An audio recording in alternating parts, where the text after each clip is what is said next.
Guess who's back?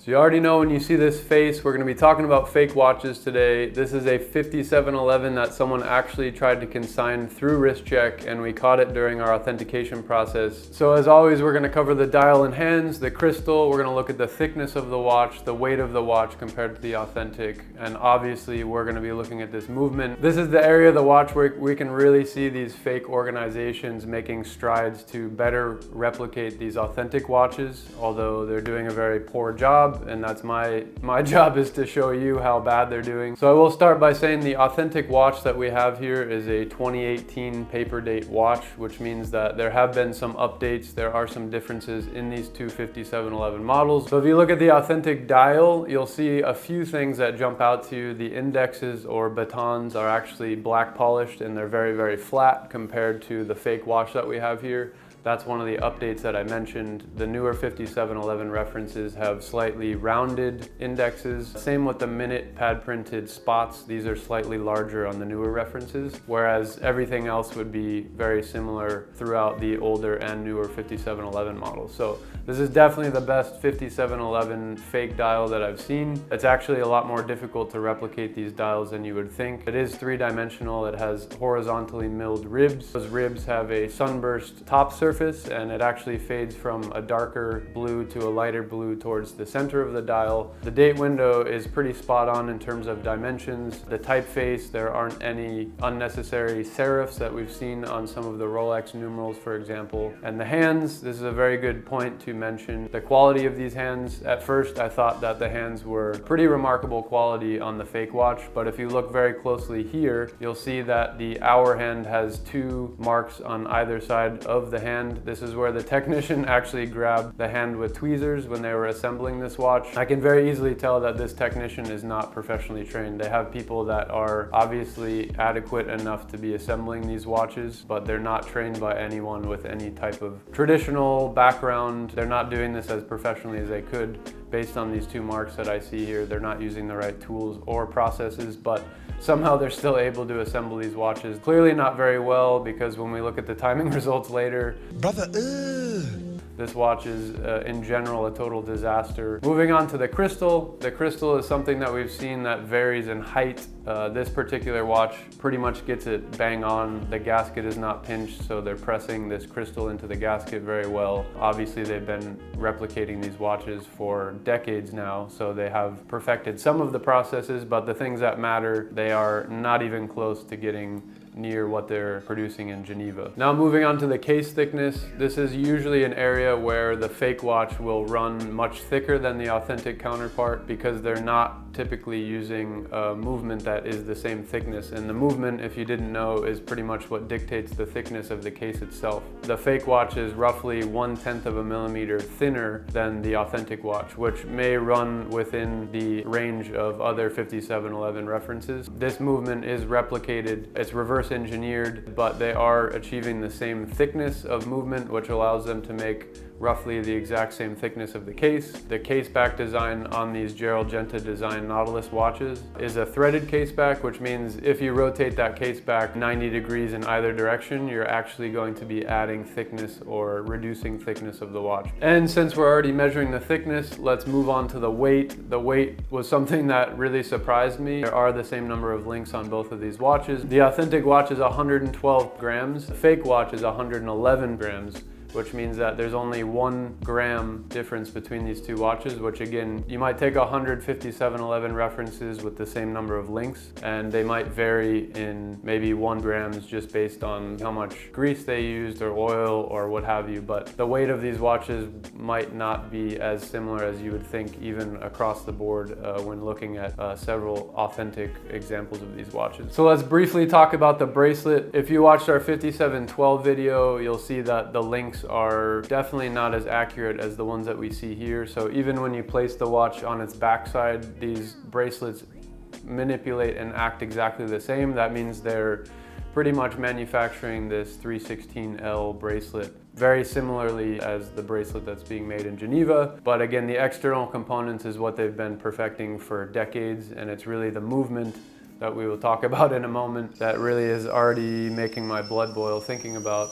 The reason why this is such an important watch to talk about is because this is the first free-sprung balance that we've seen from any fake watch that we have seen from the many videos that exist on YouTube, including our own.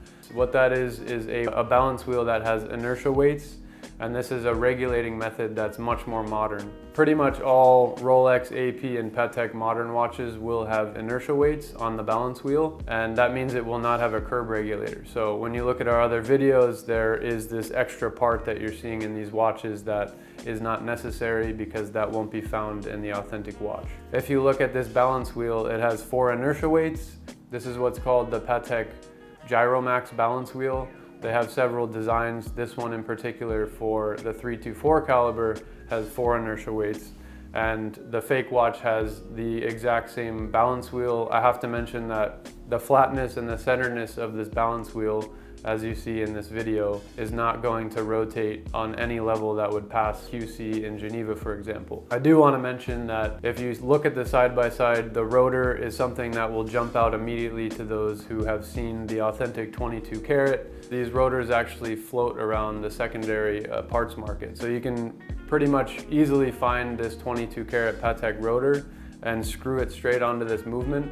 And I know that because I may or may not have tried, and it does fit on this watch, which would basically make it unmistakable to even seasoned veterans, seasoned collectors, seasoned dealers. This is the first watch that I think I can admit will fool people that don't have a very strenuous authentication process, especially considering the watch would be naked, which means it doesn't have papers, so you're not able to cross-check any of the serial numbers that you would find on this watch. Like I mentioned, the authentic watch that we have is a 2018. In that time, they were using the 324 caliber. If you look at the engraving on this fake movement, it actually says 26-330. That is the updated movement. However, instead of just engraving the watch with a new movement caliber, they forgot to add all the updates that the 26-330 actually harnesses, which are cantilevered teeth on the third wheel, which they're using Liga in Geneva. Liga is an extremely expensive manufacturing process, originally developed to produce nozzles for uranium enrichment. This is super, super expensive, and if these fake watch organizations were to use this manufacturing method to make these wheels, they would probably 10x the cost of their watch, and then they wouldn't be able to sell the watches at these fake price points. The other 2 updates are the updated reverser wheel, which you see here, and the updated rotor screw, which is a unique shape. The reason these manufacturers make unique screw heads is so that they can hopefully avoid underqualified watchmakers opening their watch and working on them, because they simply wouldn't have the tools to do it unless you could make your own tools like we do here. Cabestan videos, if you haven't seen them, go watch them. Interesting to me that they actually updated the movement caliber number, but they totally ignored all the updates that come with that new 26-330 movement. As poor quality as this watch movement looks under the microscope, these are the best Geneva stripes I've seen coming out of these fake organizations. I think they know if they're going to try to fool people who know what good movement finish looks like, they're gonna have to start increasing the movement finish quality.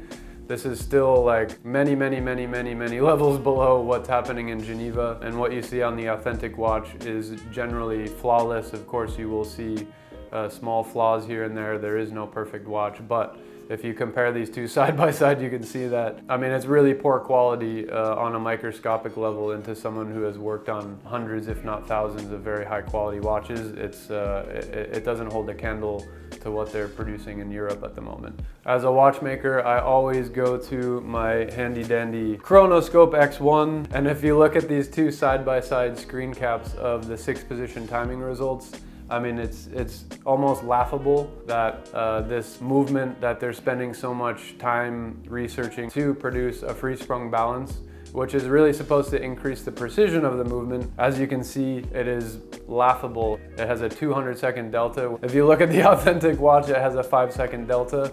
That's what you would consider chronometer grade, and this 5711 is not even a chronometer watch. That timing result's only gonna get worse over the weeks and months and years that this watch runs with such poor quality raw materials and manufacturing methods. So even though this watch fooled a seasoned collector and possibly dealers, it is not going to fool someone like me, No matter how good these watches might look on the outside or inside, they're very poor quality, and I want to take a moment to explain why. So I'd like to take the time to respond to some of these comments where I have been tossing around numbers like 98% accurate. What I'm talking about there is the visual similarity, and there's a very, very big difference in visual similarity and quality similarity. Traditionally, steel movement components are made of what's called carbon steel, and the importance of that is due to the hardening and tempering process. These steel components are manufactured first, and then they're tempered to blue, also known as bluing, which ensures a level of hardness that will last a lifetime. Now we're talking about pinions, screws, any carbon steel components within these watch movements. The hardness of a hardened and tempered steel component in a traditional watch would be around 60 to 70 HRC. Now you might be saying, Peter, I've never heard of this scale. That doesn't mean anything to me. Just remember the number 60 to 70 and I'll tell you why that's important. Now when we look at the fake watch movement, if you look at this image here, you can see that there's not a single screw head on the entire watch movement. No matter how good it looks, they're all damaged. And the reason for that is these fake watch manufacturers are using soft alloys like stainless steel. The hardness of these steel components found in these fake watches are roughly around 20 HRC, is about 1/3 of the previous number that I mentioned. So the screwdrivers, which are made of tool steel or carbon steel that's been hardened and tempered, is about 3 times as hard as the screw head itself. So it's a little bit like having a clay screw and you trying to screw it in without actually damaging the screw head. It's not gonna happen. So that's why you'll find in all of these fake watches, the screw heads are almost always damaged to a certain extent, depending on how much torque that technician actually used to secure these screws on.